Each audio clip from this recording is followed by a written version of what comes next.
Good morning, all the participants.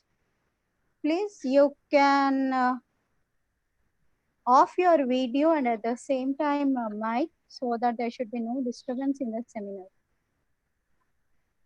I request all the participants to please unmute yourself, mute yourself, and at the same time the video also. Pause the videos. Thank you.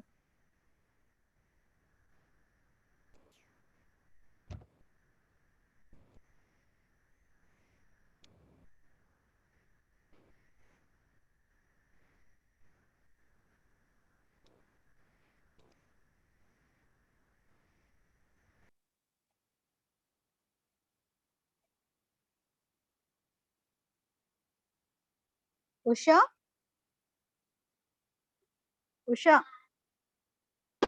Madam.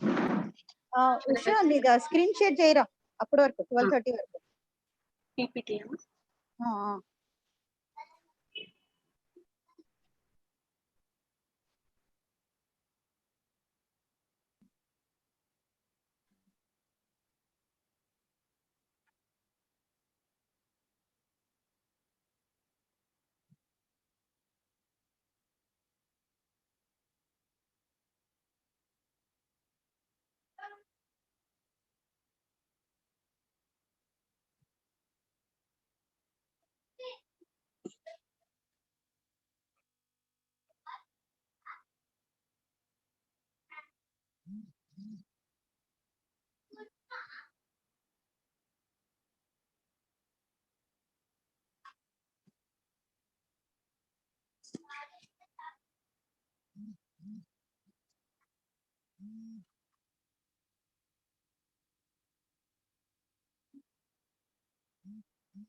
Kirti, shall we start?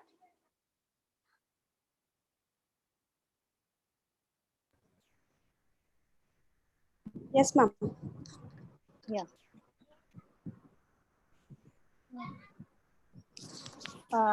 Good morning to all the participants. I, Dr. Kavita, welcome you for this national webinar on biodiversity, the life support system of Earth, organized by Eco Club of Department of Botany and Food and Nutrition, RBRR Women's College, Hyderabad, to mark the International Biodiversity Day. I welcome all once again. Now I will give the session to our HOD Madam, Head of the Department, that is Dr. A. Rajini, to invite our guest speaker and also introduce him. Thank you. Over to Rajini Madam. Hello. Okay, Kavita. Thank you. I'm audible, Kavita? Yeah. Yeah, okay. A very good morning to one and all. I, Dr. A. Rajni, Head Department of Botany, RBVRR Women's College, take the privilege of welcoming today's invited speaker, Dr. Amanit Pal Singh, Assistant Professor in Department of Botany at Punjab University. Professor Mutyam Reddy Sir, Secretary HMVS, Professor Sudarshan Reddy Sir, Secretary RBVRR Women's College, and Dr. Achita Devi, Principal of the college. RBVRR colleagues, students, and dear participants to this webinar on biodiversity, the life support system of Earth. Now I take the opportunity to introduce today's speaker, Dr. Avanit Pal Singh, is graduated from Punjabi University. He also completed PG and PhD from same university. He is a life member of Punjab Science Academy and Mycological Society of India. He is presently working as assistant professor in Department of Botany at Punjab University. With this brief introduction, now I would like to request sir to start the lecture. Hello, sir. Thank you very much, ma'am. Thank you very much. Thank you, sir. Thank you, sir. Now, at the outset, uh, I uh, I am extremely thankful to the Honorable Principal, Dr. J. Ashuta Devi, uh, Honorable Principal, RBVBR, Women's College, Hyderabad. I am extremely thankful to the Honorable Managing Committee of the Institute, respected Head of the Department, Dr. A. Rajni, and Dr. Kavita, who has initiated this program, and because of which I am here to share the important topic of biodiversity. So I'm extremely grateful to all the colleagues from this women's college who have taken their time to manage this event. So once again, thank you one and all. So shall we start, ma'am? Yes, sir. Okay, sir. Yes, sir. Thank you. So let us move on with the topic that has been entitled as biodiversity, the life support system on Earth. As we all know that biodiversity and or the another term which we use, that is biological diversity. Biodiversity is basically the concised form of these two words, that is biological diversity. As students of biological sciences, we all know that biology deals with the living organisms. And when we talk of diversity, it means we are dealing with variety and variability among living organisms. Whatever variety, whatever variability of life that is occurring on this planet Earth, that is considered under biodiversity. And most importantly, we also include the ecosystem complexes where these variables, this variation, different components, living components, they are interacting with. That is what we call as biological diversity. And this term biodiversity, it was basically coined by Walter G. Rosen way back in 1986, from which this term has been originated. And if you are aware, whenever we study biodiversity, there is one important term which comes to our mind, that is CBD, which is the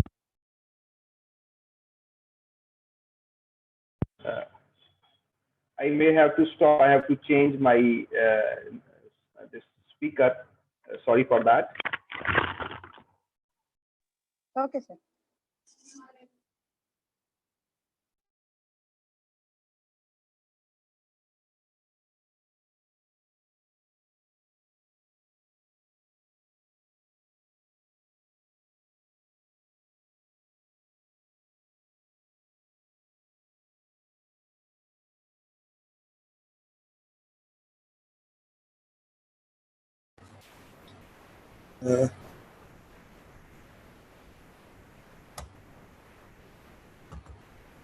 Is it audible?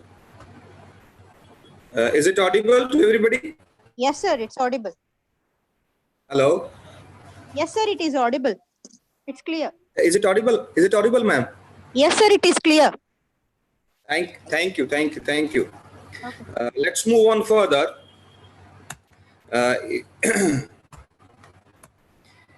As we are currently going through the month of May, and we all know that May 22nd, that is 2 or 3 days earlier, we had an International Day for Biological Diversity. And this day has been celebrated as the day to commemorate various contributions which have been made in the field of biodiversity. Now, the United Nations, it has proclaimed May 22nd as the International Day for Biological Diversity in order to increase the understanding and awareness of various issues which are pertaining to biodiversity. It is interesting that initially the UN General Assembly way back in 1993 designated initially as the month of December, particularly the 29th of December as the International Day. That was the day when CBD, it came into force. But looking at the holidays which were there in the month of December, there was a change, and that change took place in December 2000. And since December 2000, we are using May 22nd as the International Day for Biological Diversity. It also coincides with the date when the text of Convention on Biological Diversity that was adopted worldwide. Every year, whenever we celebrate this International Day for Biological Diversity, there is some theme which is attached. And as you can see on the screen clearly, there is a one important line that has been mentioned: our solutions are in nature.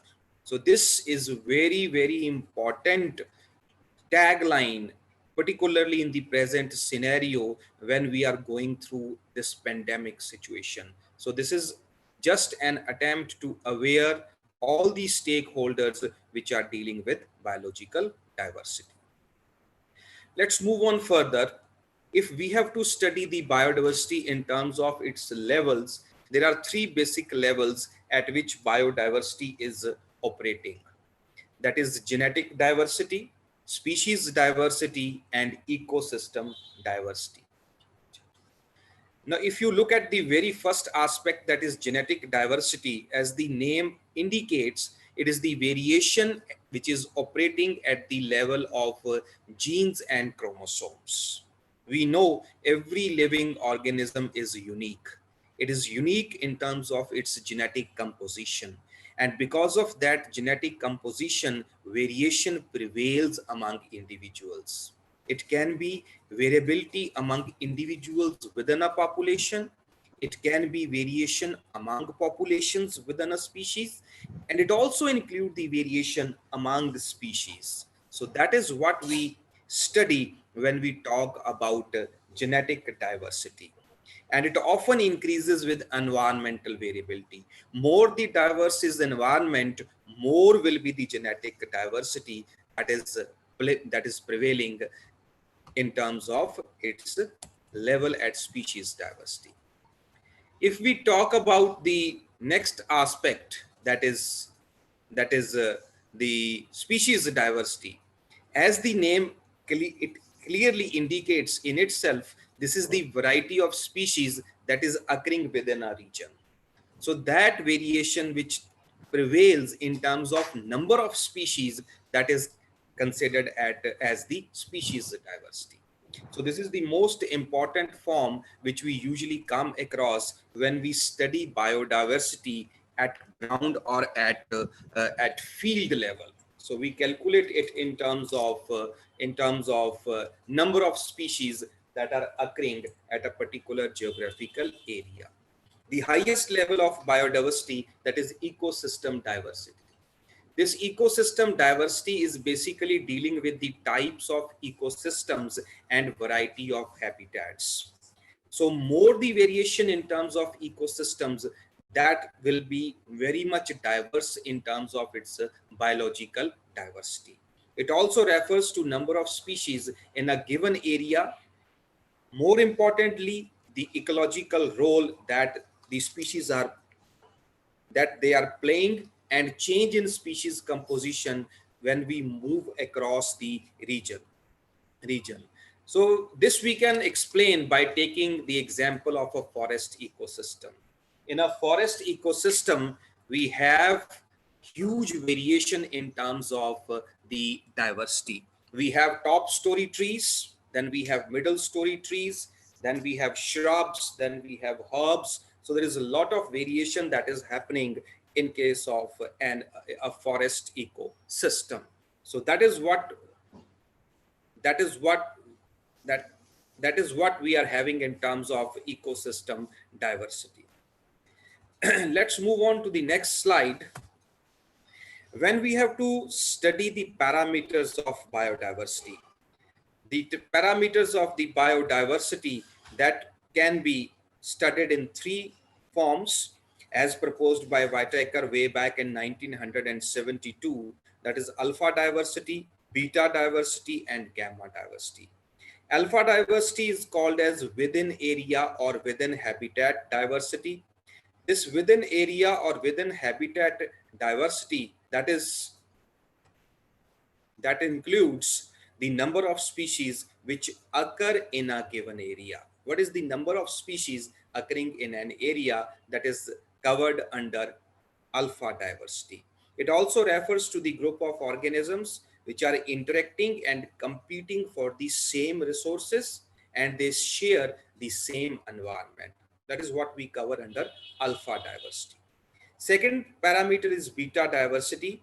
When we move from one place to another place, when we move from one habitat to another habitat, what is the change in the species composition? That is what comes under the purview of beta diversity. So we have two habitats.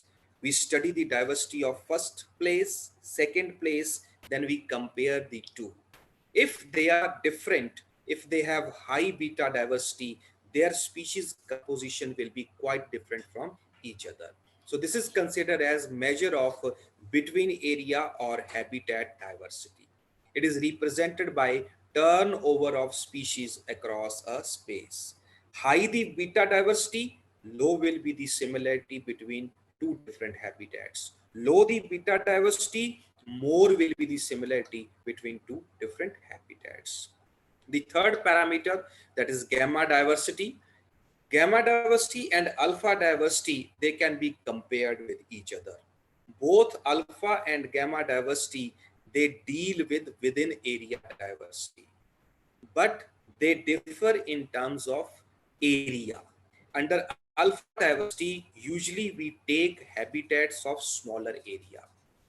In gamma diversity, we usually take larger ecosystems. For example, we can take a huge geographical region, and when we study the diversity in a huge ecological region or ecosystem, that comes under the purview of gamma diversity. It also refers to geographical diversity. So these are the three levels at which the diversity, the biodiversity that can be encountered. Let's move on further, and the next thing that comes to our mind is the values of biodiversity. Different components of biodiversity, they are important particularly to the mankind in different ways. And if we have to summarize the value of biodiversity, it can broadly be categorized in two groups: direct values, which we are getting from the biodiversity components, and indirect values. They have been highlighted, we can have consumptive values, productive values, social, ethical, aesthetic, option, and environment service values. They are the indirect values which the mankind is getting. Let's first come to the consumptive use value. We see that mankind is dependent on different components of biodiversity for getting food, number one, for getting drugs, for getting fiber, for getting pulp, for getting fuel such as wood. So all these uses, they fall under the category of consumptive use value. We are the consumers of these products which are originating from components of biodiversity. Can you imagine that there are as many as 80,000 edible plant species which are consumed by, which can be consumed by mankind? And interestingly, about 90% of the present day food crops, they have been domesticated from wild plants. Whenever we study the cultivated plants, we try to trace their origin. And when you try to trace their origin, at one point you will come across the wild ancestors. So gradually from those wild ancestors, we have got these cultivated forms. Same is the case with animals also. We have a large number of wild animals which are also acting as source of food. Of course, there is a debate whether to use wild animals as source of food, particularly with respect to the present day situation. The second aspect which comes to our mind are the drugs and medicines. Can we imagine the life without drugs and medicines? We have to take these drugs or these medicines in order to maintain the health conditions. 75% of world's population is dependent on plants or plant extracts for their use as medicines. Everybody is aware of this plant, that plantago. It's a very small herbaceous plant, usually growing in Himalaya, and from its seed husk, we obtain a preparation commonly called as isabgol, and it is used to cure the bowel syndromes, disorders very frequently. I think everybody is aware when we study biology, rather when we start studying biology, where we come across the chance discovery of penicillin, the wonder drug or the very first antibiotic, which came from a tiny fungus penicillium, and that has totally changed the scenario of medical science. Quinine, I think in the present day this pandemic situation, we are very much aware of this hydroxychloroquine. And if you look at quinine, originally it is obtained from the bark of a tree cinchona. Similarly, we have a Digitalis purpurea, Digitalis lanata. These two beautiful herbs which grow in temperate regions, they are important source of the alkaloids which are used for the many disorders of circulatory and other important human systems. Vinblastine, vincristin, they are very important anti-cancerous drugs. And they are again coming from where they are coming from plant sources. Taxol. There are so many examples where we are drawing the medicines or the drugs. I think in present day scenario, when we mention about this COVID situation, we always come across the Chinese reference, that the Chinese people, they have used some of their traditional medicinal system to cure this viral disease. So these plant-based products or some microbe-based products, they have been used for the cure of human ailments. We are getting fiber. We have three types of natural fibers: the surface fibers, the bast fibers, and the hard or structural fibers. All three fibers, they basically originate from plant, different parts of the plants. We get some fiber from animal, they are of animal origin, and this fiber is the base for our mankind to have this yarn and other products derived. And we also have fuel. Still a large proportion of the population of world is dependent upon firewood as source of fuel. So many different products, consumptive values, they are associated with the components of biodiversity. Productive use values. Here, in this case, we will consider the aspect that biodiversity is not directly used as a product. We derive some product which is of commercial importance. We all are aware of silkworm, getting that is the source of silk. We are all aware of wool. We are all aware of lac. We come across the natural dyes, tannins, so many different products. So all these products are derived from the components of biodiversity. So these are the products which are ultimately coming from their biological sources. So these so many different commercial products, they have been explored by mankind. Pulp and paper industry, that is dependent, silk industry, ivory work, pearl industry, leather industry, they are all dependent on biological diversity.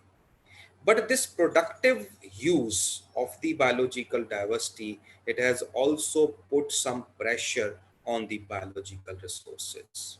And because of overexploitation, some of these species, they have been put in the category of endangered species.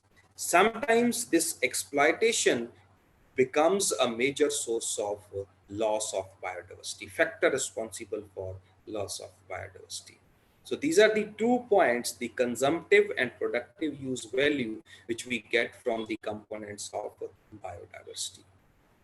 Let's move on to the indirect use which we are getting from the components of biological diversity. First that comes is the social value.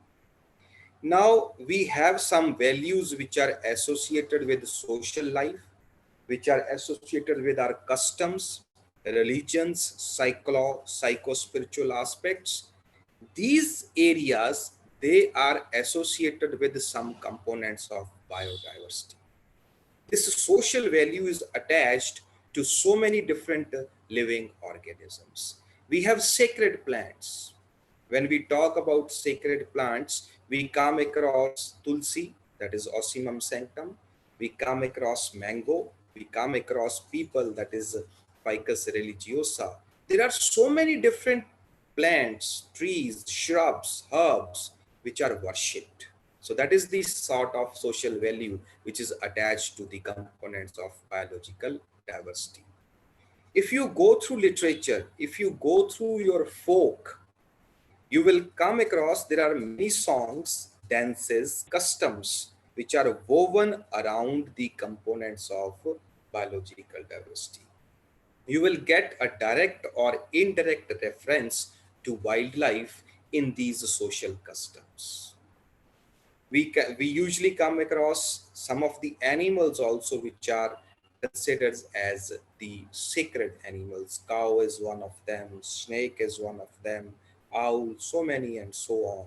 We have social values. Then biological diversity is also associated with the ethical value. It gives and teaches us the principle of all life must be preserved, and we should follow the principle of live and let live. Every living component has the right to live. Every component of life has the right to enjoy the existence on this planet. So we have to respect that component, and we must follow the principle of live and let live. This is the ethical value which biological diversity can inculcate in mankind. And if this is followed, many of the problems, they can be solved. So we have to have this ethical value concept that can help to prevent the extinction of so many different components of biodiversity. The next aspect is the aesthetic value. Whenever we talk of aesthetics, whenever we plan an outing, what we look for? We look for a good view. We usually prefer to have a green surroundings. We usually prefer to have diverse life forms when we plan a holiday or a vacation. And all these aspects, from where they are coming from biological sources. Nowadays, we have entered in an era where we have the concept of ecotourism. Ecology and tourism, they have to go hand in hand. And for this balance, if we have to pay something, it is our duty to pay so that ecology and tourism both can be maintained. This will be a beautiful composition of man and nature living in harmony with each other. Each other. Each other. Next is the option value. Option means possibility. Till now, we have talked about the components of biological diversity where the value has been explored or no. Still, a lot of biodiversity, major chunk of biodiversity is to be explored and evaluated. We don't know, or we are not in a position to judge what can be the possible potential of a component of biodiversity. So these components, they must be evaluated over time, and they must be explored for their possible value.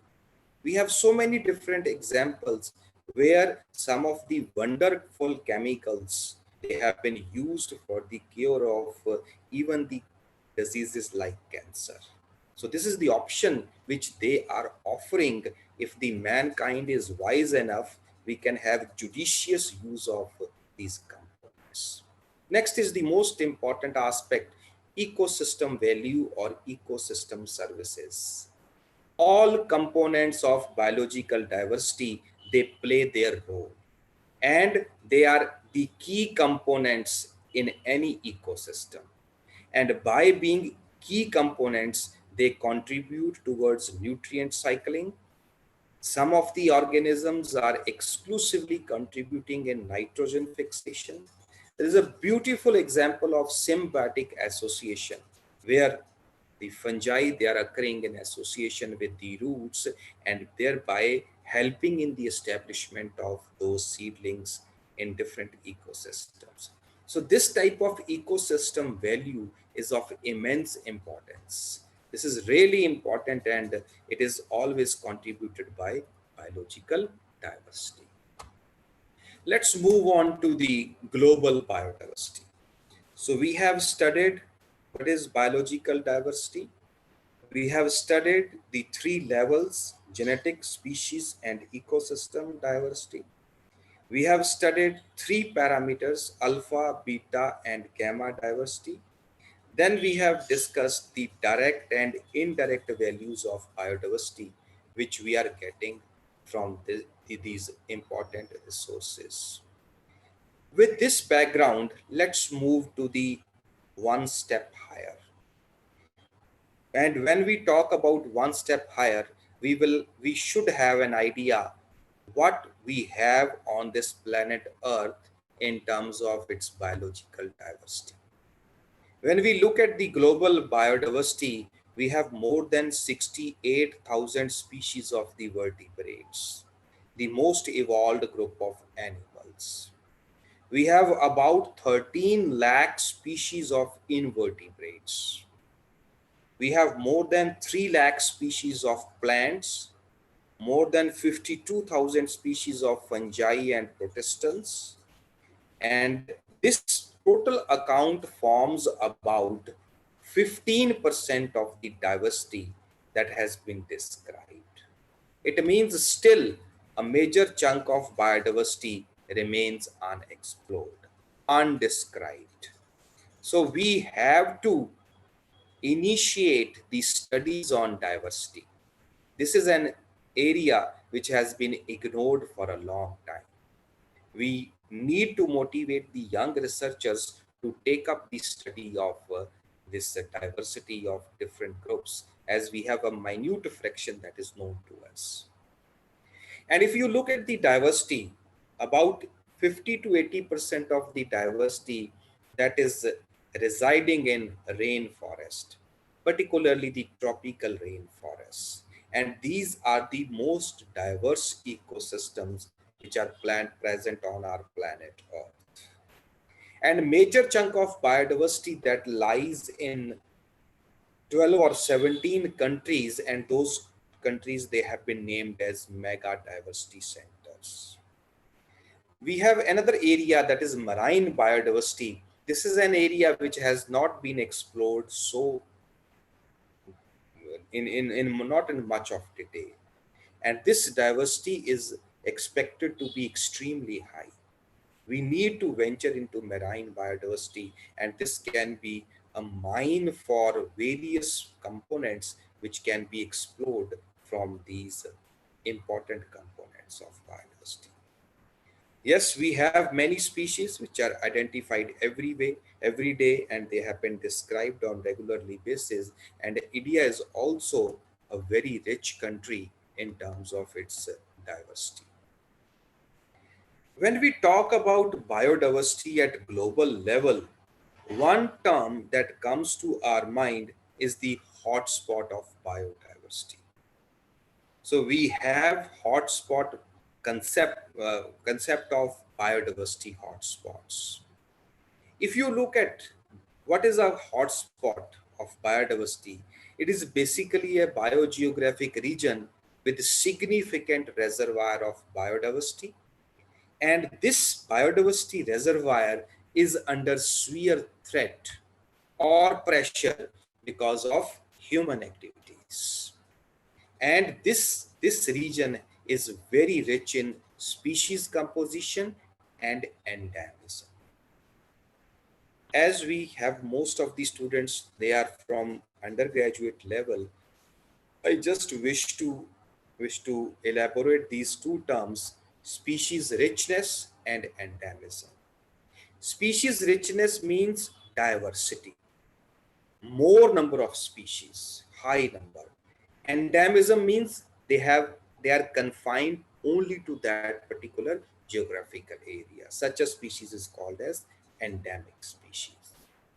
If we go back to history, this concept of biodiversity hotspot, it was proposed by Norman Mayers way back in 1988, and he has written a beautiful composition, Hotspots, Earth's biologically richest and most endangered terrestrial ecoregions.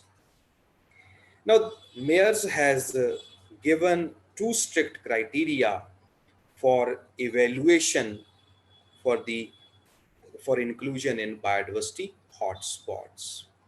Any area which has about 0.5% or 1500 species of vascular plants as endemics. This is the first. Secondly, it has lost at least 70% of its primary vegetation. So loss of more than 70% vegetation and 0.5% to or 1500 species of vascular plants being endemic. If these two criteria are fulfilled, a region can be declared as biodiversity hotspot. And around the world, if we look at the present scenario, we have 36 areas which qualify these criteria and they have been declared as biodiversity hotspots. There is an agency, Conservation International, that has got its exclusive website, and that agency evaluates these areas and records them as biodiversity hotspots. If you look at these 36 regions of the world, they support about 60% of the plants, birds, mammals, reptiles, and amphibian species. So 5 major group of living organisms, they are usually studied when we study the concept of biodiversity hotspot. So more than half of these 5 important groups of the living organisms, they grow inside these, they are reported from these biodiversity hotspots. These biodiversity hotspots, they are threatened by human activities. There is a lot of pressure of mankind on these biodiversity hotspots. These biodiversity hotspots, they are also being used as models to have the policies which can be formulated to conserve biodiversity. So they are also used as the areas for practicing these policies. So this is the concept of biodiversity that was originally contributed by Mayers. We have just talked about these 36 species, these 36 biodiversity hotspots. If you look at these 36 biodiversity hotspots, these are spread over 5 different regions of the world. For example, the very first region, that is these regions of America. There are 5 such different areas which fall under this category, and they are, this is the South America. Another 5 regions, they are under North and Central America. And another 8 regions, they have been grouped under Africa. And another 4 regions, they have been reported from Europe and Central Asia. And the rest of the regions, major chunk of the biodiversity hotspots, that falls in Southeast Asia and Asia Pacific region. So this major area, about 14 biodiversity hotspots, they have been reported in Southeast Asian and Asia Pacific region. If you can see the last region, here we have got these four areas, four regions. Region number 23, that is Himalaya. Region number 24, that is Indo Burma. Region number 25, that is Western Ghats and Sri Lanka. And region number 33, Sundaland. Himalaya, Indo Burma, Western Ghats, and Sundaland.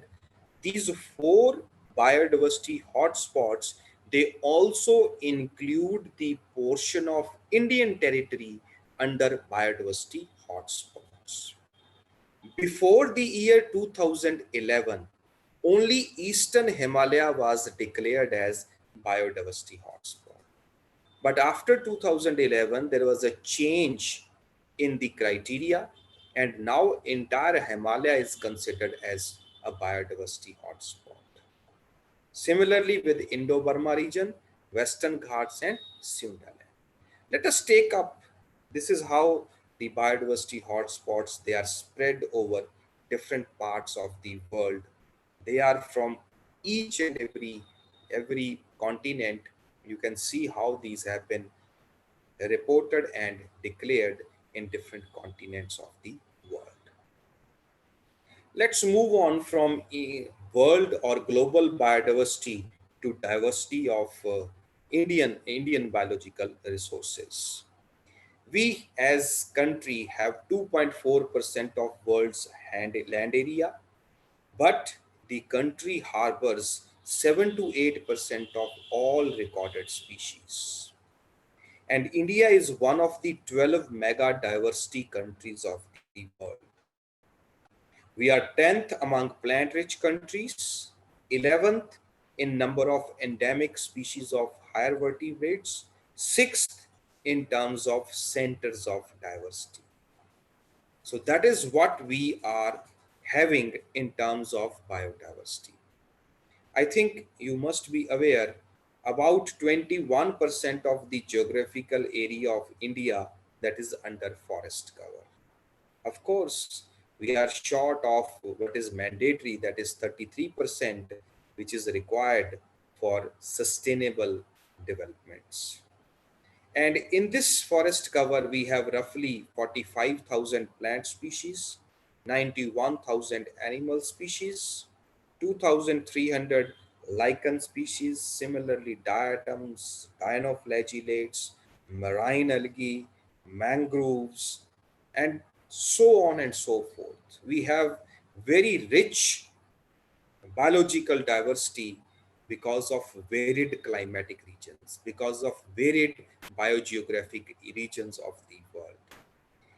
Among these 45 plants of 1,000 plant species, more than 4,000 species of flowering plants, they are endemic to India.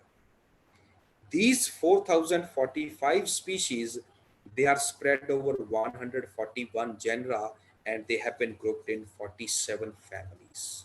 That is what we are rich for. Very, very rich country in terms of diversity. Let's take on further. We are 10th in birds diversity, 5th in reptilian diversity, 7th in amphibian diversity. So not only plants, India is also very rich in terms of diversity of the animal species. India is primarily an agriculture-based country, and we have variable agroclimatic conditions. On the basis of these conditions, India can be broadly divided into 15 agroclimatic zones.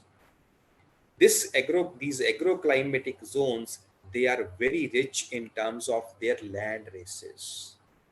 We are very much diverse in having the regional or land races.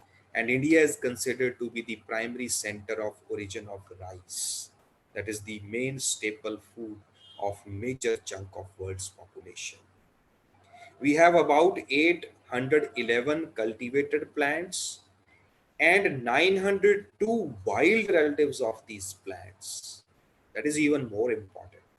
These wild relatives, they will form the base for any type of breeding program, for any type of introduction or any type of genetic variation we want to introduce, we ultimately look to the wild relatives. Not only plants, we are rich in animals, cow, buffalo, goats, sheep, and chicken. We are rich in fish diversity. Nearly 10% of the known fish diversity of the world that, that has been reported from India. So we are considered as center of origin of large number of flowering plants, 166 species of cropping plants, 320 species of wild relatives of cultivated plants. That is what we are rich for. We have about 340 species of corals. So coral reefs, they are an exciting ecosystem which is very much unique in terms of its interaction. So that is also quite diverse in Indian territory. We are rich in molluscans, crustaceans, polychaetes, corals, and we also have good number of wetlands. Wetlands, they represent a transition from terrestrial to aquatic ecosystem. They are most critical type of the ecosystems, and India is very, very rich source of these wetlands also. So that is what we are rich in. If we have to look at the endemism, about 12% mammals, 4.5% birds, more than 45% reptiles, one third of plants, and more than 55% of amphibians, they are endemic to India, which means they are reported only from India, nowhere else. If you look at India, since we are talking about diversity and the other components such as climatic conditions, geographical conditions, they are used for the purpose of biogeographical classification of any country. So here we take into account geographical characters, we take into account climate, and we take into account vegetation. On the basis of these three criteria, a country or a landmass can be divided into different parts known as biogeographical regions. On the similar lines, India has been divided into 12 biogeographical regions, which range from the trans-Himalayan zone to the coastal and the island type of regions. And in this complete division, we can see we can have 5 major types of the forest which are reported from different parts of the world: tropical moist, tropical dry forest, subtropical forest, temperate forest, subalpine forest. This arrangement has been with respect to change in altitude from sea level to the upper direction. So this is how we have the division. There are many workers who have contributed towards the biogeographical classification of India, and the most comprehensive work that has been done by Rao, and Rao has been the person who has divided India into 12 biogeographical regions. We will not go into the details of these 12 biogeographical regions, but here I would like to make a mention about 4 regions which fall under biodiversity hotspots. First region, that is Himalaya. Himalaya is the home to world's highest mountains. We know about Mount Everest, we know about Kanchenjunga, all they are a part of the great Himalaya. In Himalaya, the mountains, they rise very abruptly. And because of this abrupt increase in height, there is huge diversity of the ecosystems. If we have to look at range, these ecosystems, they vary from grasslands to alpine meadows. That is from low altitude to the highest altitude. In between these two extremes, we have subtropical broad-leaved forests, we have coniferous forests, and ultimately we have alpine meadows. So this is how the variation that takes place. If you look at Himalaya, here vascular plants, they have been reported to a height of 6,000 meters above mean sea level. And Himalaya are the home to numerous large birds and mammals. We are having huge diversity of these living organisms. We have unique vultures, tigers, elephants, rhinos, so many different type of these animals, they are there. If you look at the stretch, entire Himalaya that is spread in the form of an arc which runs for 3,000 kilometers.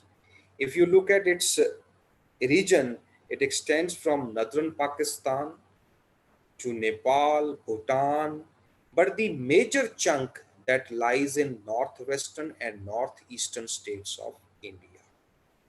We have roughly 750,000 square kilometer area that falls under Himalaya. And it can be broadly categorized into two groups, the Eastern Himalaya and the Western Himalaya. Eastern Himalaya includes parts of Nepal, Bhutan, and northeast Indian states of West Bengal, Sikkim, Assam, Arunachal Pradesh, along with some portion of southeast Tibet and northern Myanmar. The Western Himalaya includes Kumaon Garhwal, that is states of Uttarakhand and Himachal Pradesh, northwest Kashmir, and some part of northern Pakistan. That is what we have in Himalaya. So these four pictures, they give us an idea or a glimpse of Himalaya, how they are spread in the form of an arc. They have huge or very high mountain peaks ranging from very low altitude, these grasslands, to alpine meadows. There is abrupt increase in height resulting in diverse ecosystems. So this is a very, very unique type of area. This has been evaluated, and if you look at the vital signs of Himalaya, which are given at the bottom, out of the total diversity extent, which was about 7,41,000, what is remaining is only 1,85,000. And of these, more than 3,000 plant species are endemic, 8 birds are endemic and threatened species, 4 species of mammals, 4 species of amphibians, they are endemic and threatened. And this region has got a population density of 123. And a good chunk has been put under the category of protected areas, where special provisions they have been laid down to conserve biodiversity. If we look at diversity and endemism in case of Himalayan region, 31.6% of plants, 4% mammals, 1.5% birds, 27.3% reptiles, 40% amphibians, and about 12.3% freshwater fishes, they are endemic to this region. So very, very important region with high degree of endemism that is there in this region. That is why it has been put in the category of biodiversity hotspot. The vegetation is very rich, diverse. We have spectacular flora of some of the tallest trees, tree ferns, orchids, primulas, poppies, particularly the eastern Himalaya. So we have many botanical curiosities, many botanical rarities, and cradle, the Takhtajan has named eastern Himalaya as cradle of flowering plants. So looking at these aspects, the area has been declared as biodiversity hotspot.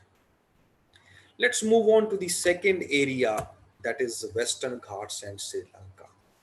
You can see these two figures where we have this stretch that starts from Western Ghats of southwestern India and it extends to the highlands of southwestern Sri Lanka. These two areas, they are separated by 400 kilometers, but they are very similar in their geology, they are very similar in their climate, and they are very similar in their evolutionary history. Out of these, Western Ghats that falls in the Indian territory, and of course Sri Lanka, that is its own territory. If we look at Western Ghats, they are spread over 4 states: Maharashtra, Kerala, Karnataka, and Tamil Nadu. And they run for a 1500 kilometer along the hills of Tapti River, around the Tapti River in north to Kanyakumari in south along the west coast of India. These hills, they also rise abruptly. The highest altitude is 2,920 meters. A very good strip of vegetation that is there. We have evergreen, semi-evergreen plants. These forest types, they are reported in this area. Half of the plants, they are endemic, 50%, 62% of amphibians, and 50% of the lizards, they are endemic to this biodiversity hotspot. We also have the sacred groves known as sholas. They also fall in this category of, in this Western Ghat biodiversity hotspot. We have only 43,611 square kilometer vegetation that remains. 3,049 endemic plant species are there, 10 endemic threatened bird species, 14 of mammals, 87 of amphibians, 20 species they have been extinct since the year 1500. So that is a major worry. That reflects the type of pressure that is being exerted by mankind on this very important biodiversity hotspot. Density is quite high. Here we have 261 people living per kilometer square area. So as we have just talked, 51.5% of the plants are endemic, 12.9% mammals, 7.6% birds, 65% reptiles, 73% of amphibians, almost 73% of freshwater fishes. They are endemic to Western Ghats. So very, very rich and diverse region, that is Western Ghats and Sri Lanka. Let's move on to the third region, that is Indo Burma region, which is included in the category of biodiversity hotspots. The area has about 2 million square kilometer of area, particularly of tropical Asia. Still, we are coming across many biological treasures which are present in this area. It extends from east of the river Ganges and to the lowlands along Brahmaputra. We have eastern Bangladesh, northeastern India, Myanmar, part of southern and western Yunnan province in China, Lao People's Democratic Republic, Cambodia, Vietnam, majority of Thailand, and small portion of peninsular Malaysia under Indo-Burma region. Some southern states, southern China lowlands, they are also included in this. If you look at the Indian scenario, Manipur, Mizoram, Tripura, Meghalaya, Nagaland, South Assam, and even Andaman group of islands, they are included in Indo-Burma region. Almost similar type of the vital signs, they are there.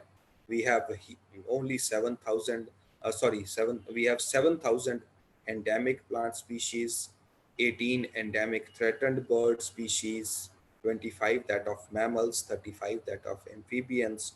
One species has been extinct since year 1500.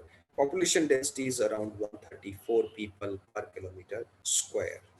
In terms of endemism, more than half of the plants, 16.9% of mammals, 5% birds, 39% reptiles, 53.8% amphibians, and 43.8% of the freshwater fishes, they are considered endemic to Indo-Burma region. Now here, if you look at the diversity, lowland that is having rainforests, which are dominated by the members of Dipterocarpaceae, a family that has been the source of commercial timbers. Sandy and rocky coastlines, they have typical beech forests. The muddy shores, they have mangroves, and inlands, they have peat swamp forests. In some places, we have uplift coral reefs, they are also visible. And these coral reefs, they support the specialized forests which are tolerant to high levels of calcium and magnesium in the soil. This point is very, very important. This can be exploited for the commercial purposes. Besides this, we have higher altitudes where we have very good epiphytic growth of mosses, lichens, orchids. Ultimately, we have alpine forests which are dominated by rhododendrons. So this is how this region that is rich. This is again a very small portion, about 1,571 square kilometer, that is area left. 15,000 endemic plant species, which form 60% of the total plants that are present in this region. 43 bird species are endemic and threatened, 60 that of mammals, 59 of amphibians. 4 species have been extinct since year 1500, and the population density is around 153. 60% of plants are endemic, 45.3% mammals, 18.5% birds, 53.8% of reptiles, 80.3% amphibians, and 36.8% of fish species, freshwater fish species, they are endemic to this region.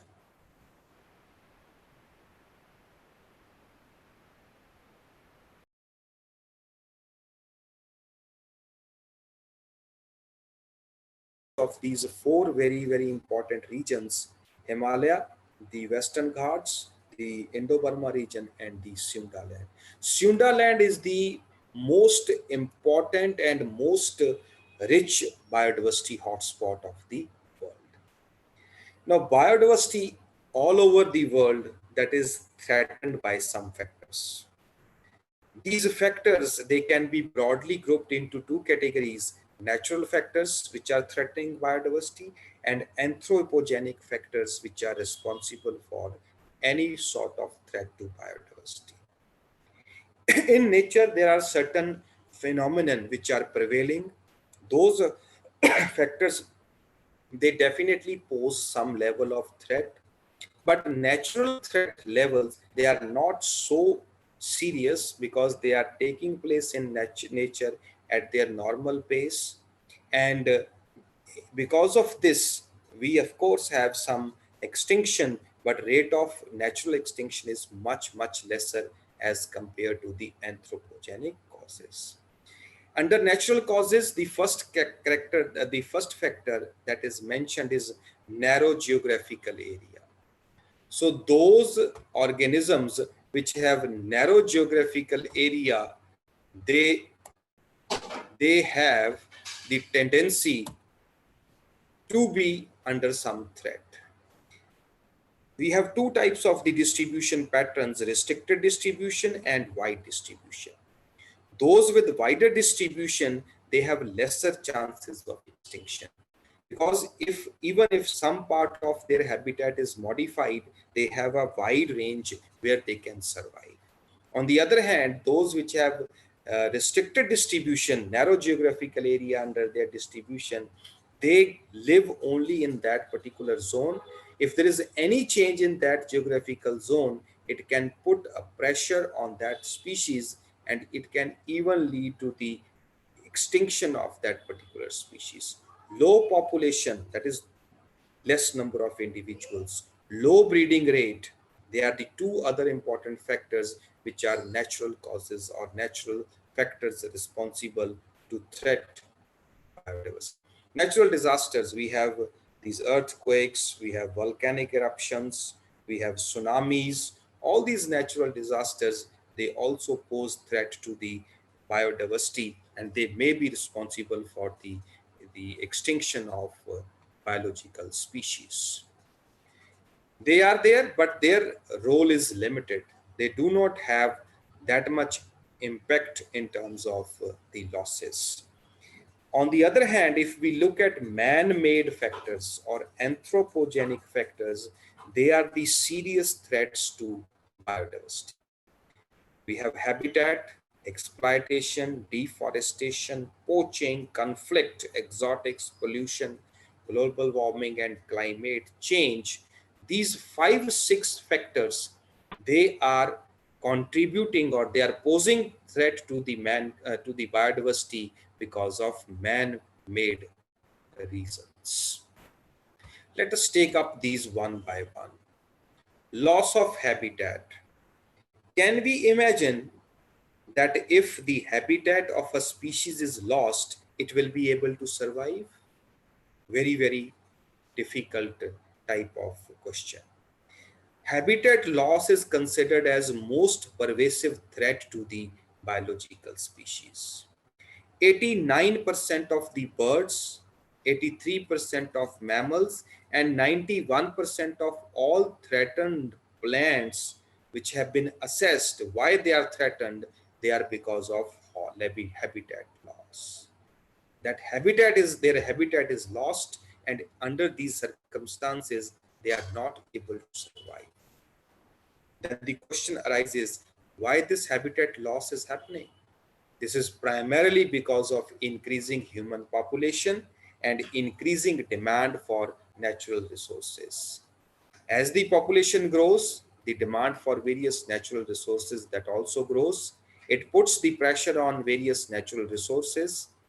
For example, forest resources, they are cleared to make roads, to make houses, to make agricultural areas. And while doing so, the habitat of so many different animal species that is disturbed. So this is a major problem which the biodiversity is facing because of loss of their habitat. And when habitat loss takes place, it can result in the formation of small isolated patches, scattered populations. And these small populations, because they are isolated, they are put to inbreeding depression. And ultimately, there will be loss of gene pool, which can lead to mortality and susceptibility to environmental changes. And all these factors, small population size, isolated populations, inbreeding, loss of gene pool, they eventually form the basis for the extinction of that particular species. Associated with the habitat loss, there is another term, that is habitat fragmentation.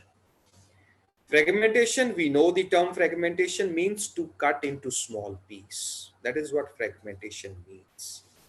So when an area is cleared, an area is being cleared or it has been evaluated, ultimately what happens, suppose if a road is going through a forest, it will divide that forest into 2 patches on its either side.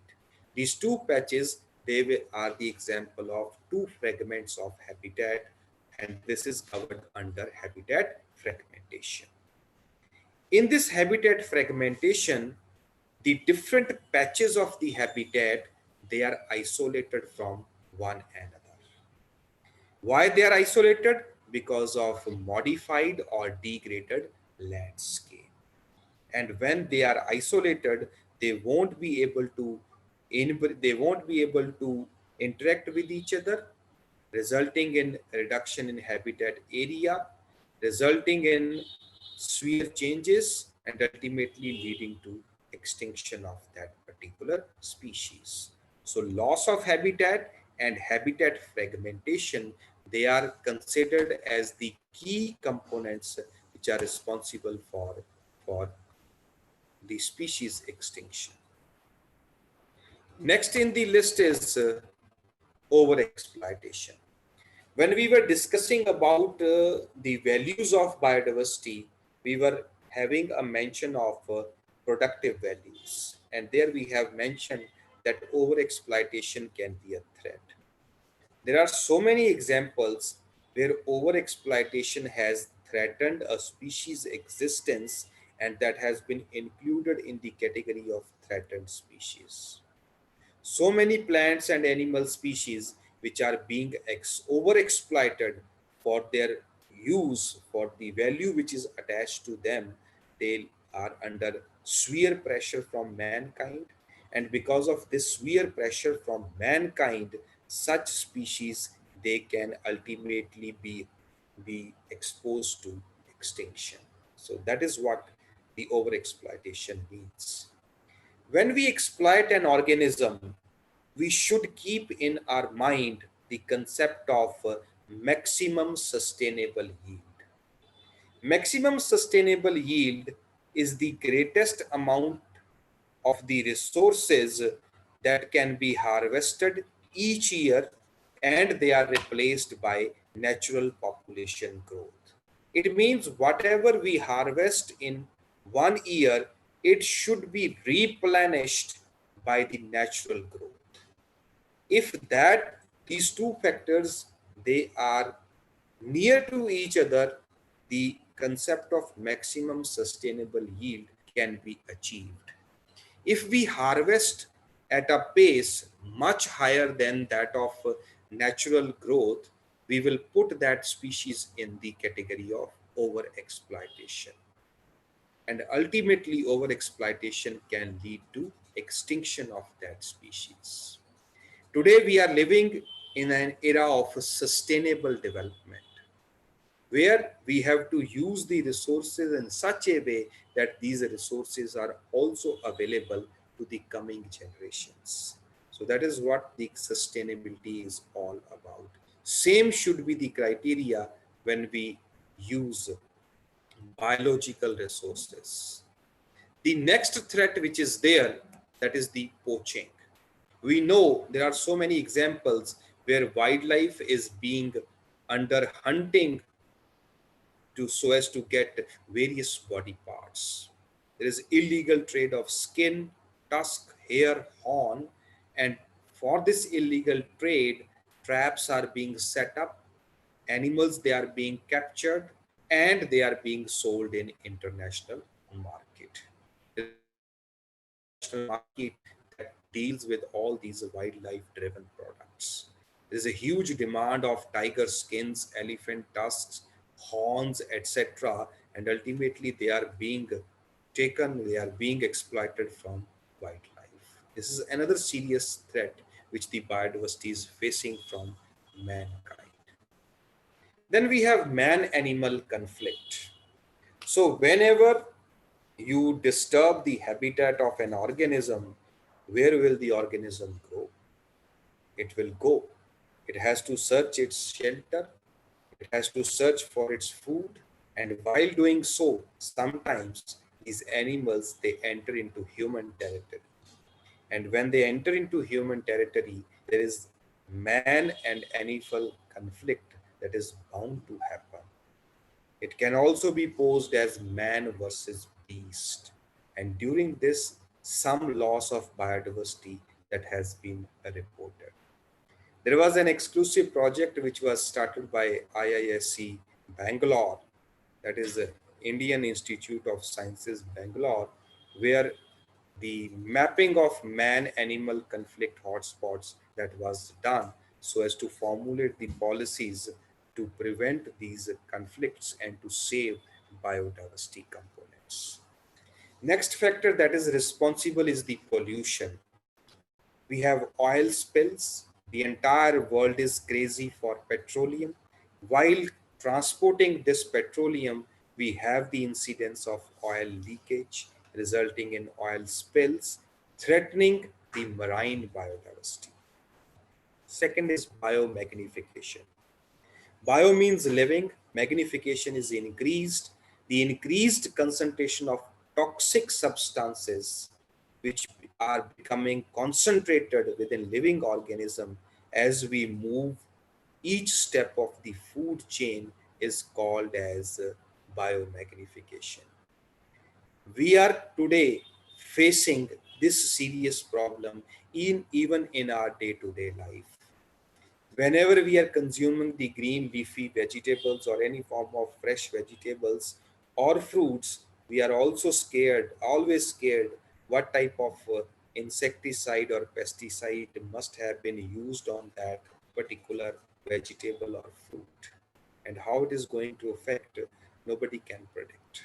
So this is another major threat. It is also threatening the biodiversity or biological diversity.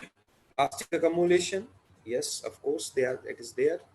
Algal blooms, when we enrich the water bodies, ultimately in those enriched, nutritionally rich water bodies, there can be the condition of algal growth resulting in algal blooms. And these algal blooms, they hinder with the growth and development of so many different living organisms prevailing in those water bodies. Noise and heat, they are also two important factors which ultimately exert pressure on the biodiversity. Let us go across some of the pictures.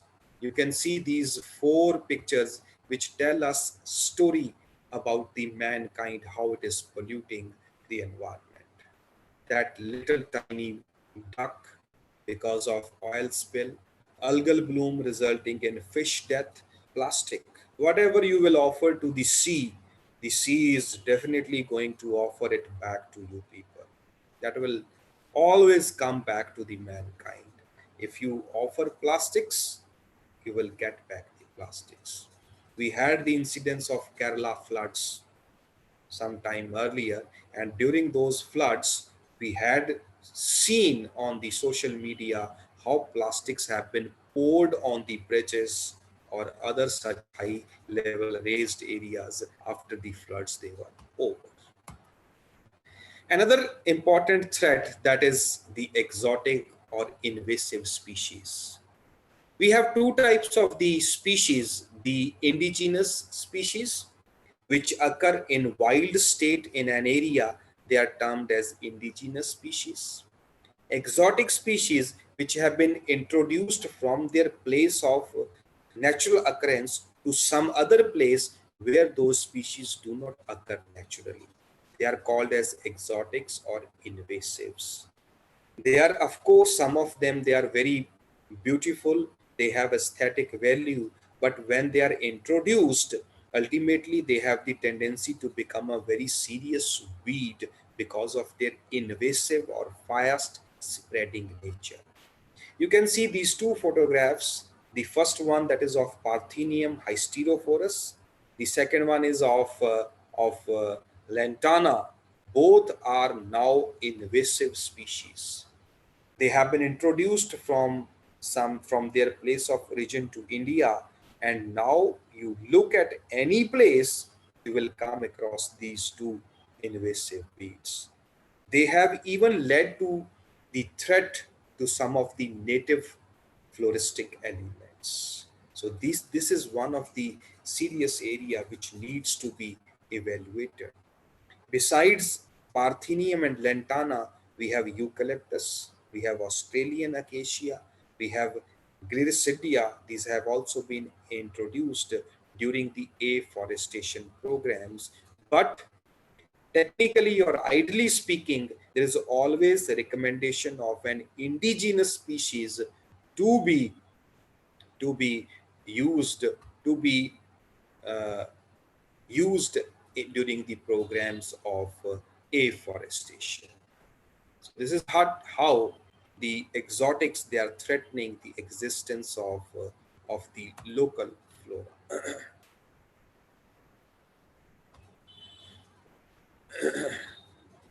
Let's move on further.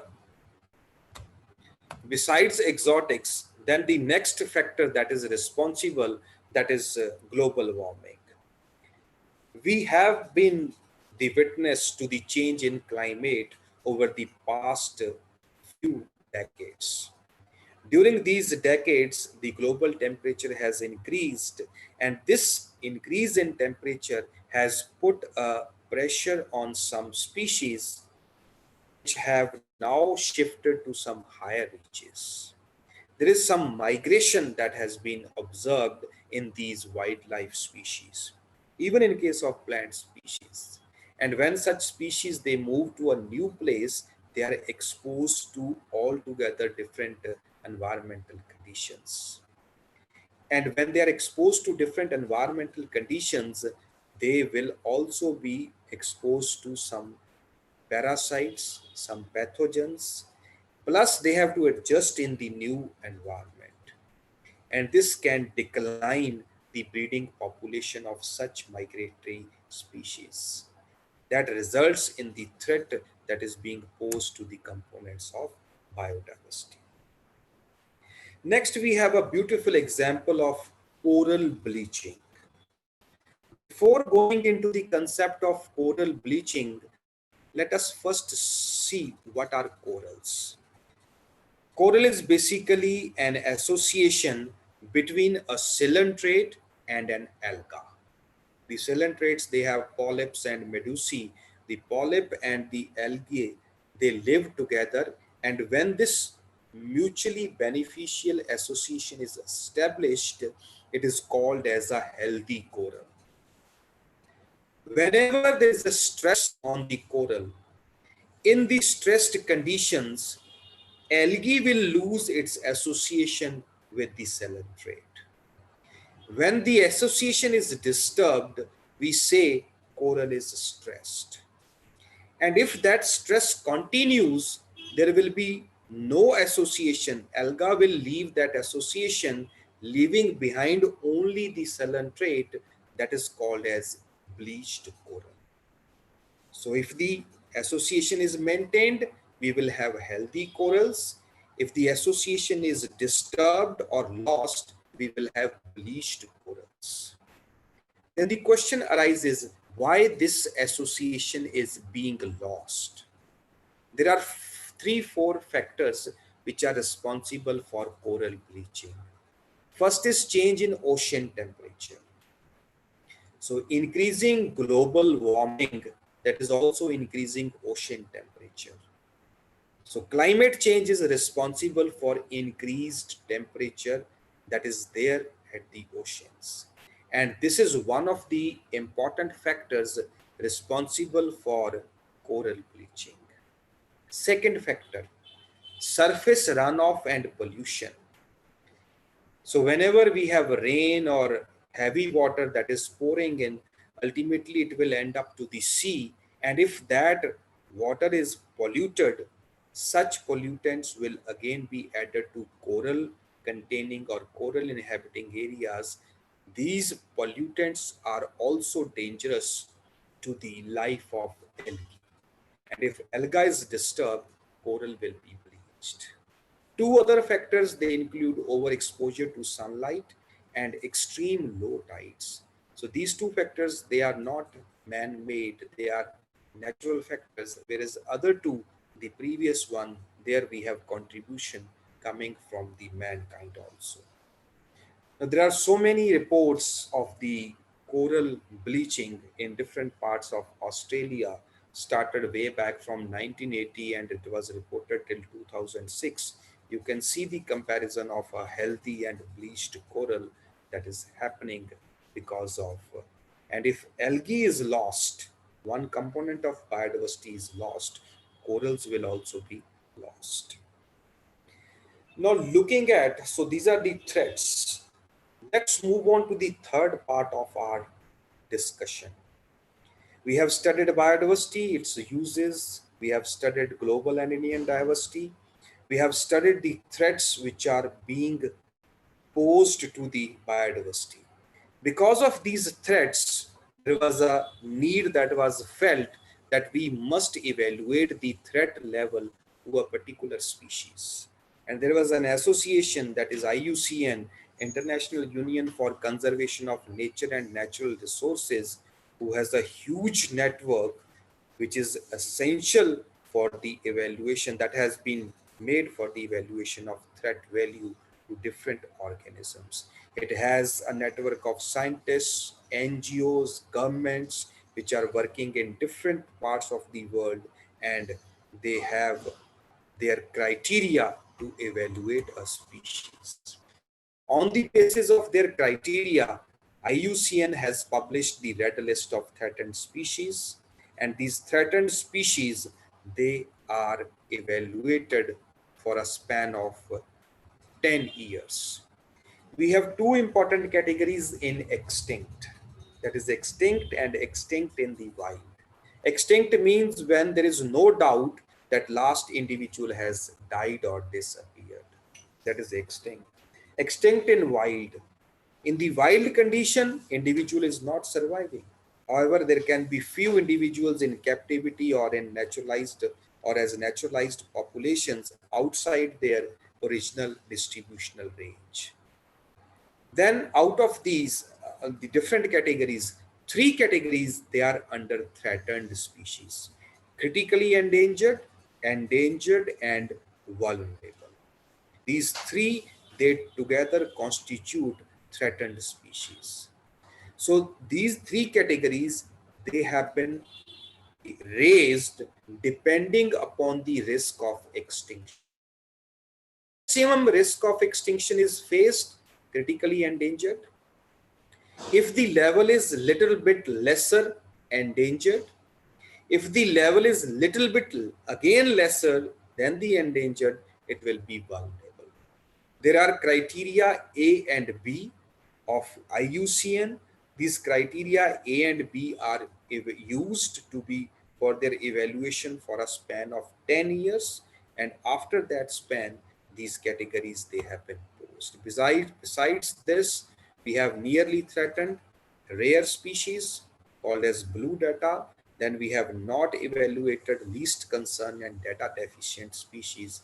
These are the other categories of IUCN.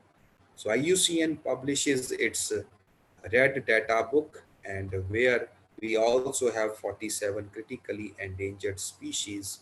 We also have some mammals which are critically endangered, as well as plant species.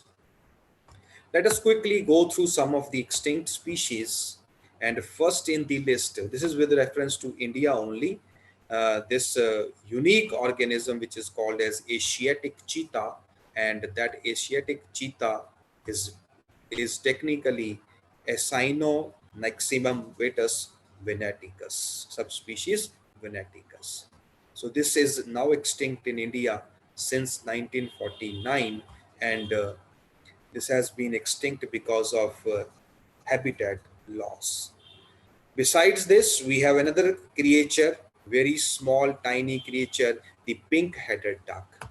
This is how it must have looked like. It has also become extinct because of human intervention. Some flora is endangered. We have Polygala irregularis, Lotus corniculatus, Amantotexus assamica, even Xylotum nudum, which you must be studying as life cycle. These are endangered plant species. Two species of Chlorophytum tuberosum and Malabaricum, Nymphia, Colchicum, they are under endangered species. This is a glimpse of these plant species which are very, very unique.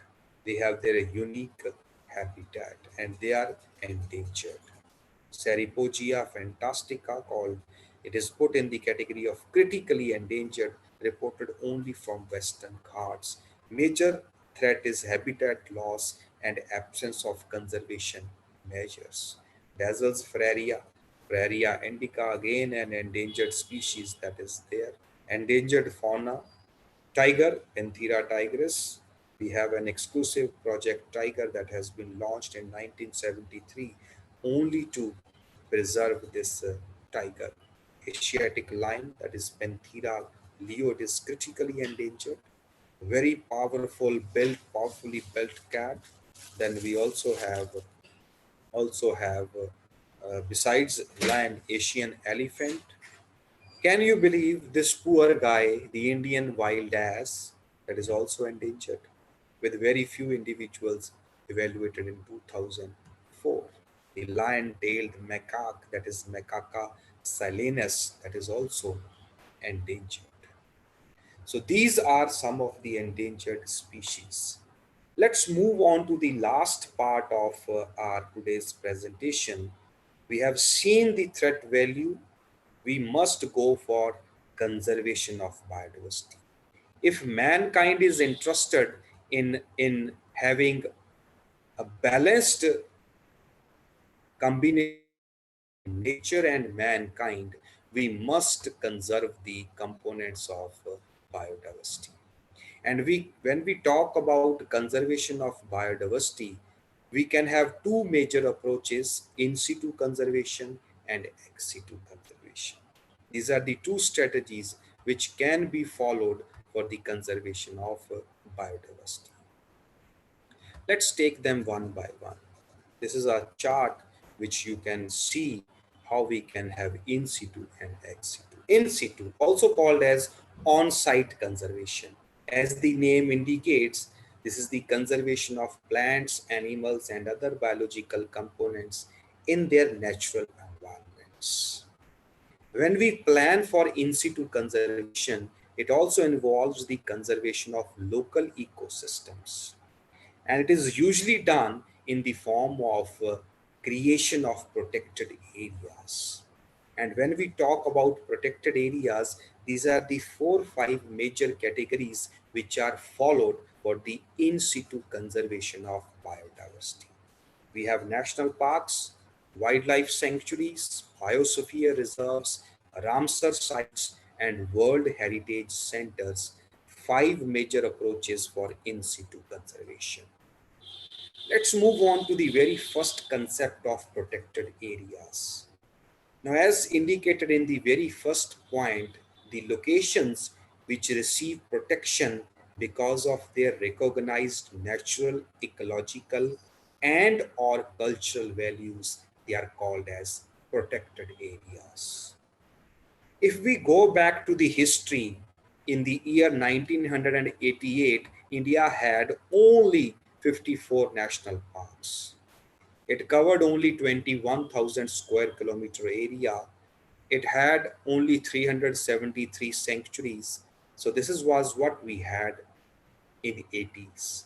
And if you look at today, we have 104 national parks, 551 wildlife sanctuaries, 18 biosphere reserves, 214 conservation and community reserves, 39 tiger reserves, and about 32 elephant reserves there. Let us briefly go through these one by one. If you look at the national parks, these are the protected areas where all kinds of organisms, they are given legal protection. So these areas are strictly reserved for protection, preservation, and propagation. 3 P's are involved: protection, preservation, and propagation of wildlife. In these areas, we have these 3 requisites. Human activities, they are strictly forbidden in the national parks. Grazing, cultivation, hunting, harvesting of forest wealth, they are all strictly prohibited. There is no private ownership or habitat manipulation allowed in this region.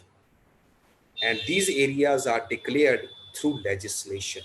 Definite legal course is followed to declare an area as a national park. Human activity in these areas is only confined in management duties, controlled tourism, and that too followed by law. And as we have mentioned, there are 104 national parks which have been there in India. This is one such glimpse of Kanha National Park that is present in Madhya Pradesh. These are some of the important national parks. Some of the sanctuaries, they have also been mentioned.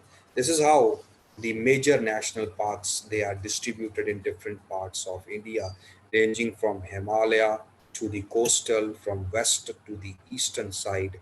This is how it is situated. Let's move on to the second type of protected areas, that is wildlife sanctuary. This is a place where some rare wild indigenous mammals, birds, reptiles, or any other form of wildlife, they are present in good numbers and represent a region which needs protection together with natural environment. Those areas are, so focus is on wildlife, but along with wildlife, natural environment is also protected. So this is what we have: wildlife sanctuary.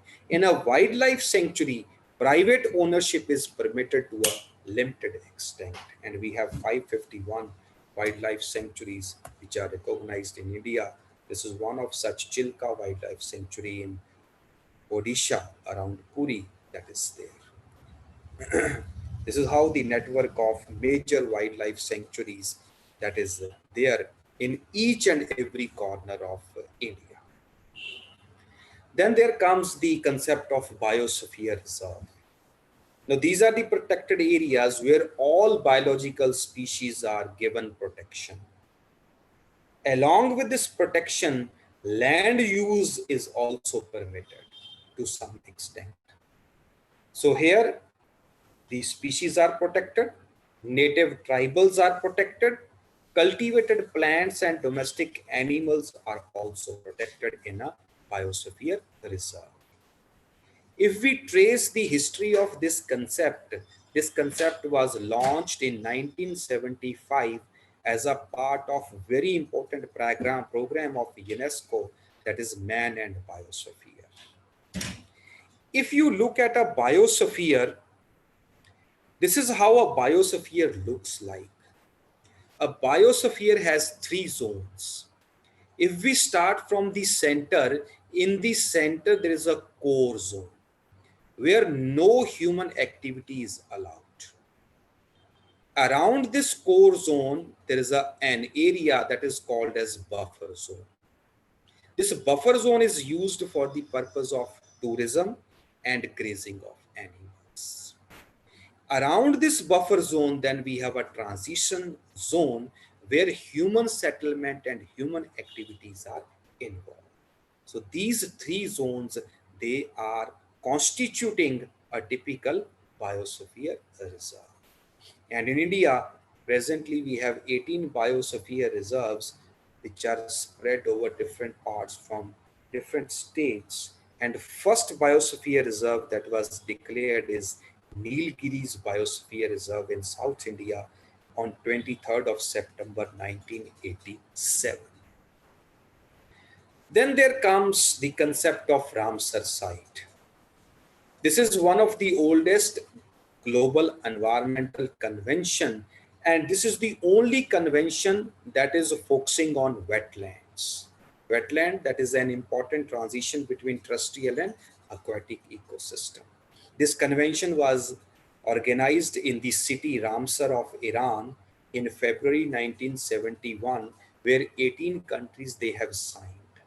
And because of that, every year, 2nd February is celebrated as World Wetland Day. Ramsar Convention has laid some criteria. Under that criteria, natural and human-made wetlands are evaluated, and these can be inland or freshwater wetlands such as marshes, rivers, lakes, reservoirs, coastal or marine wetlands such as lagoons, estuaries, mangroves, coral reefs, even some underground such as karst and caves, they are included. Only oceans are not covered. There is a criteria set by this convention. Those wetlands which satisfy the criteria of Ramsar Convention, they are declared as Ramsar sites. And as of today, we have 37 Ramsar sites which are recognized in India. This is how the map that can be shown how the Ramsar sites, they are spread in different parts of our country. 37 such Ramsar sites, they are there. Some exclusive projects, they have also been started to protect or save the threatened species. To name a few, we have Project Tiger, started in 1973. We have Crocodile Breeding Project, started in April 1975, where 3 endangered crocodile species are protected. We have Lesser Cats Project, started in 1976, where 4 species of lesser, smaller cats, they have been protected. We have Bro-Entered Deer Project, which was started in 1981 in Manipur to protect this unique deer species. Project Elephant, started in 1991. Project Rhino started in 1987. Project Himalayan Musk Deer started in 1981, and Project Hangul started in 1970. These projects, they are concentrated only on the protection, preservation, and multiplication of a particular species of the animal. So these are the programs which come under in situ conservation. Similarly, we also have ex situ conservation strategies, which are called as off-site conservation strategies, where conservation takes place outside the natural habitat. This is practiced in case of endangered species. We have previously discussed IUCN's criteria, and once the criteria is used, those species which are endangered, they are offered with, they are protected, they are managed with ex situ conservation. We have zoos, zoological parks, botanical gardens, gene bank, pollen bank, seed bank, germplasm banks, culture centers, cryopreservation centers, where these resources they are managed. We have zoos and zoological parks. The concept started way back in 12th century BC in China. Then the main purpose is to house the animals for their breeding and reintroduction, and to educate the public. The World Zoo Conservation Strategy, it has estimated that there are about 1100 zoos in the world, and we have about 72 zoological parks in different parts of India where animals are taken care of. Similarly, we have botanic gardens whose aim is to protect rare and endangered plants, economically important plants, species that are needed for ecosystem restoration, and keystone species or taxonomically isolated species. There are about 1600 botanical gardens, and there is an association BGCI called as Botanic Gardens Conservation Institute, which collects the data about botanic gardens. In India, we have 140 botanical gardens, of which 75 are recognized by Botanical Survey of India. They are doing excellent service for the protection of rare, endangered, and threatened plants. Besides this, we have seed banks. Seeds are collected, they are dried, they are managed, and then they are preserved. We have gene banks, for example, NBPGR, National Bureau of Plant Genetic Resources, more than 4 lakh accessions of plant genetic resources. Similarly, National Bureau of Animal Genetic Resources, National Bureau of Agriculturally Important Microorganisms, National Bureau of Agriculturally Important Insects, Fish Genetic Resources, and National Facility for Plant Tissue Culture Repository. These are all examples of gene banks which are managing the genetic resources in different forms. Then we have, these are the important ways. Let's come to the last 1 or 2 slides. Some international efforts have been made to conserve biodiversity. These are basically the conventions and protocols which make the countries or the parties mandatory, which make them to preserve the biodiversity. First of them is Convention on Biodiversity, that is CBD, which was organized during Earth Summit in 1992 with three main goals: conservation of biodiversity, sustainable use of biodiversity, fair and equitable sharing of benefits arising from biodiversity among the parties. So that convention is CBD. This convention was signed in 1992 and it came into force in 1993, and 193 countries of the world, they have signed this treaty. Interestingly, USA is not a party to CBD.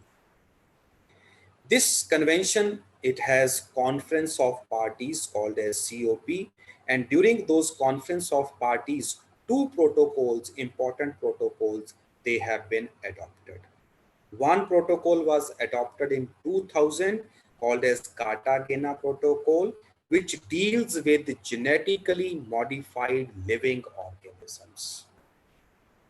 As we all are aware, we are living in the era of biotechnology, where we are modifying different living organisms called as living modified organisms. We have example of BT cotton, BT brinjal, we have golden rice, so many examples. When these living modified organisms are released in the environment, what are the precautionaries, what are the threats?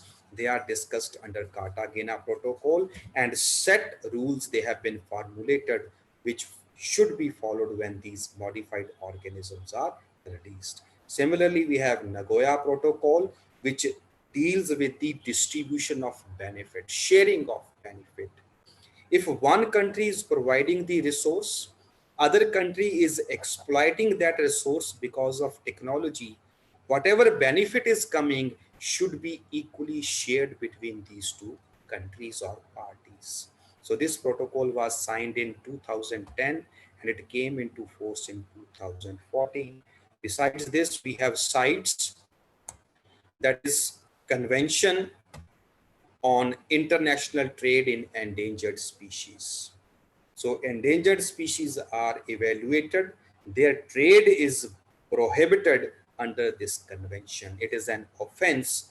37,000 species of plants and animals, they are protected under this convention.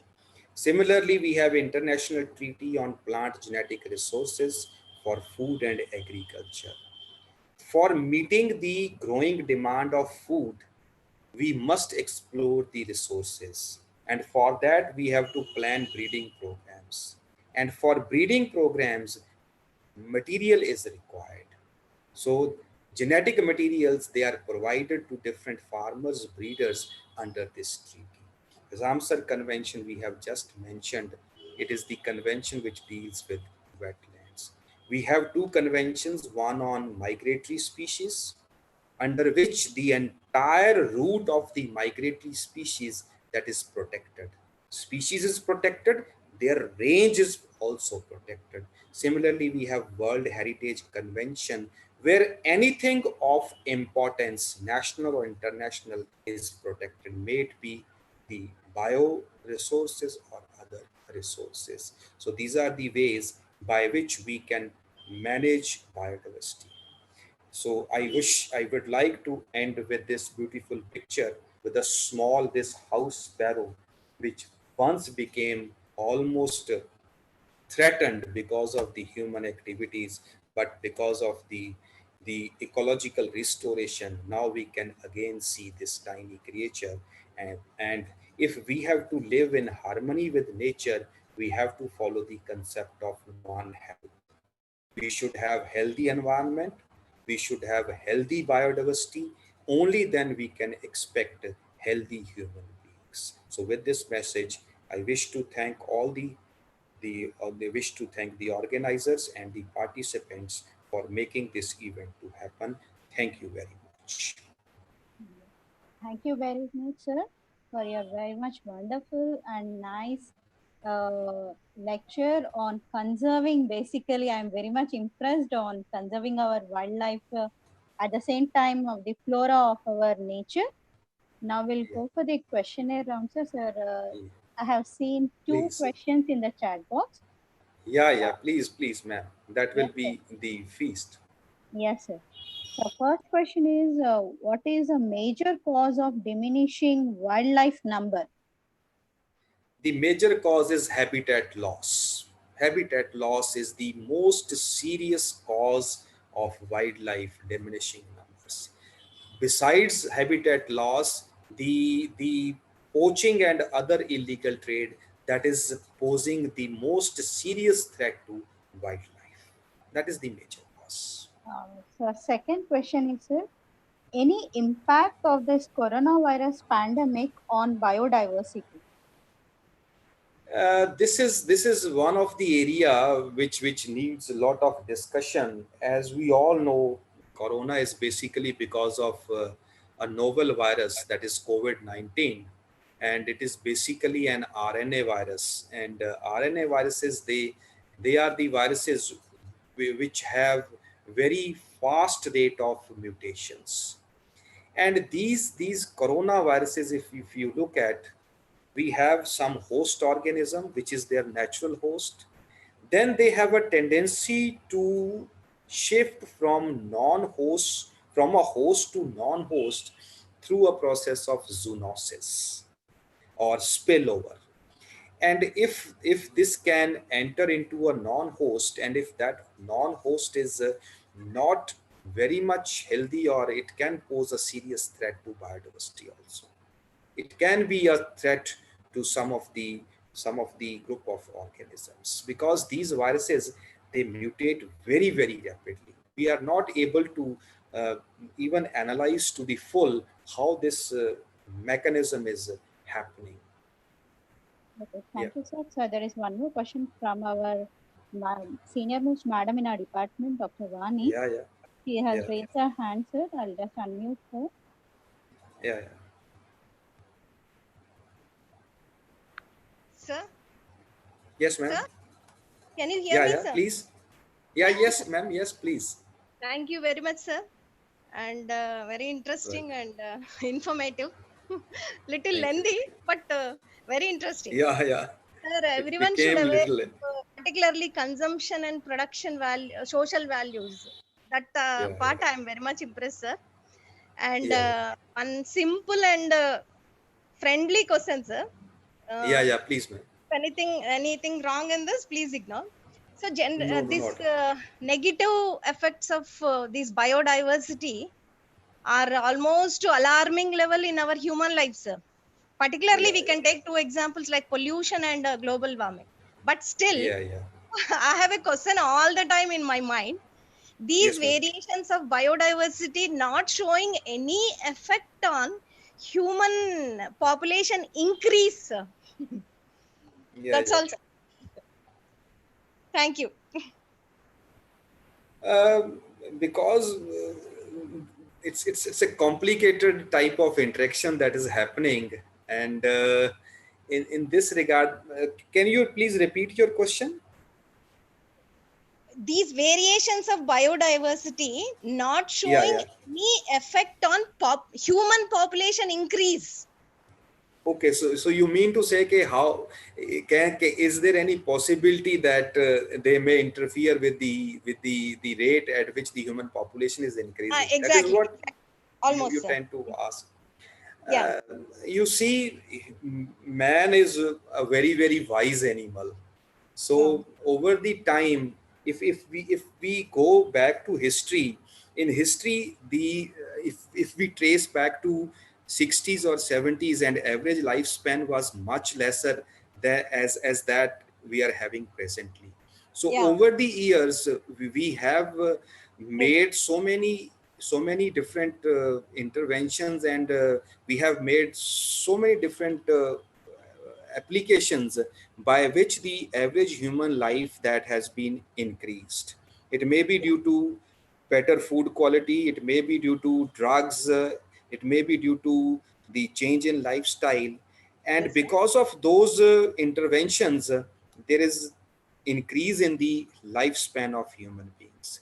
On the other hand, if you look at past, we definitely had an impact of serious diseases on human population. We had the instances of plague and some other flus which have drastically reduced the human population. But with the growth and research in technology, humankinds have made themselves better adapted in relation to these components of biodiversity.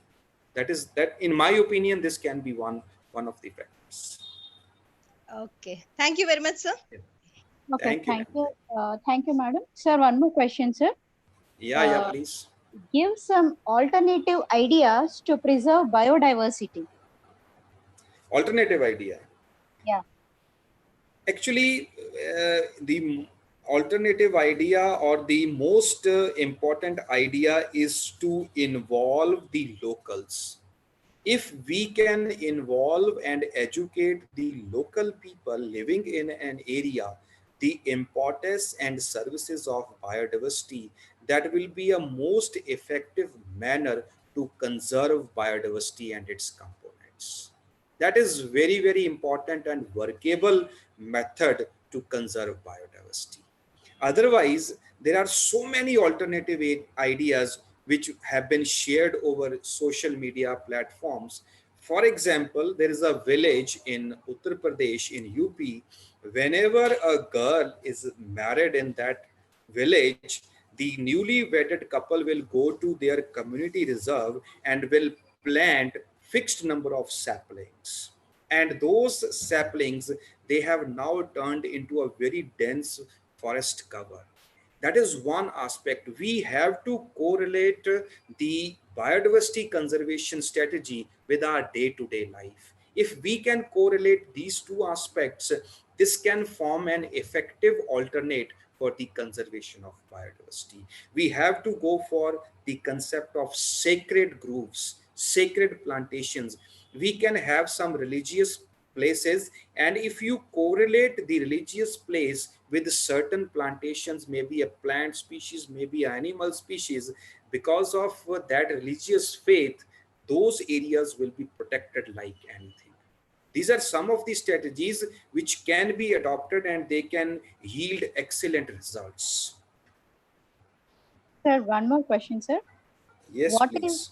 What is the status of transboundary governance on biodiversity? What is the status of? Transboundary governance on biodiversity.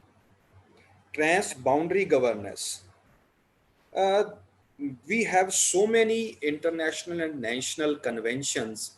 Under these national and international conventions, people are working beyond their jurisdiction, beyond their territories. And because of that global concept, biodiversity has received a lot of attention, and it has literally improved some of the areas to very good proportion.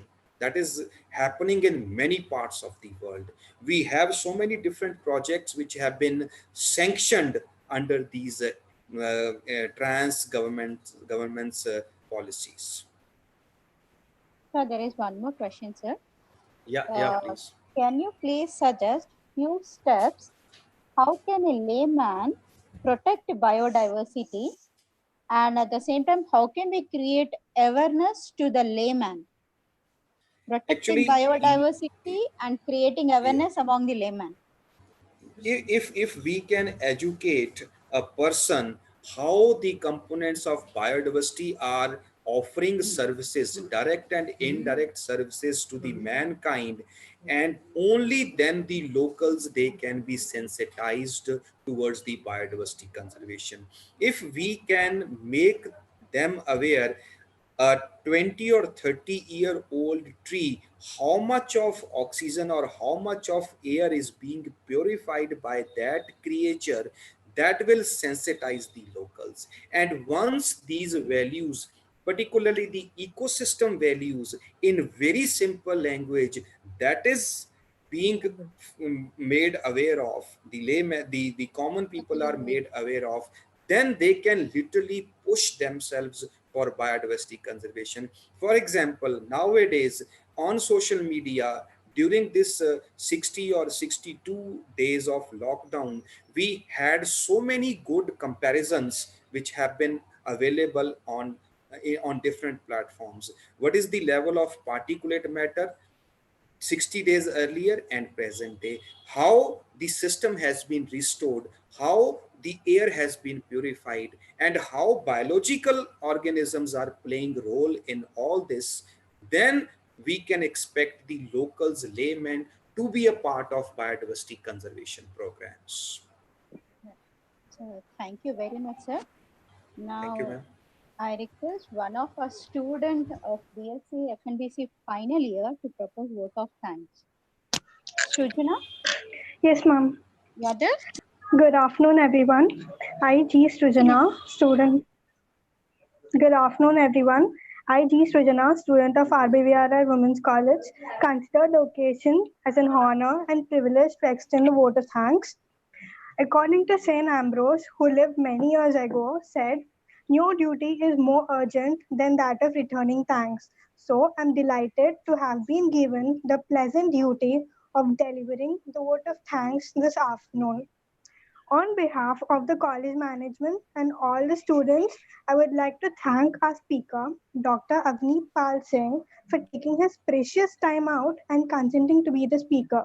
Sir, indeed your words have inspired the students, and some of my favorite topics were species diversity and endemism, exotic and invasive species, and coral bleaching. Thank you, sir. I also, I'd like to thank our respected principal, Dr. J. Achita Devi ma'am, for her assistance and support and guidance. Thank you, ma'am. We have been fortunate to be assisted by our HOD, Dr. Rajni ma'am. You have been a constant support and gave us a lot of encouragement. Thank you, ma'am. I'll also like to thank all the lecturers for the such hard work in organizing the informative and wonderful webinar for us. And also, I'd like to thank each and everyone for their presence this afternoon for uplifting this webinar and making it a success. Thank you, everyone. Thank you very much, Sujana. Thank you, sir. Thank you. I wish. Okay, sir, continue. I Yes, am sir. extremely thankful to the worthy principal and head of the department and Dr. Kavita for all the efforts. And it is very encouraging to have a very good presence during this webinar. Of course, these are the topics which must be deliberated and discussed at length, and platforms like this, the youngsters, the undergraduate youngsters, if they are involved, that will really make the things to happen in practical. So once again, I'm thankful to all the faculty members of botany department and the principal and the management for this very event. Thank you very much. So thank you, sir. Thank you, I'll sir. over to Rajni, madam. Rajni. Hello. Rajni, Sir, madam. thank you, sir. Okay. Hello, Thank you sir. very much. Yes, Thank you, ma'am. sir. Your lecture is very so nice and very informative section is there, sir. Thank you so much, sir. Thank you very much, Thank ma'am. you, sir. Thank you. Thank you, sir. Thank you very much. Good day to one and all. Thank you. Okay, sir. Thank you so Okay. much. Kirti? Yes. Kirti, we can leave the meeting. Yes.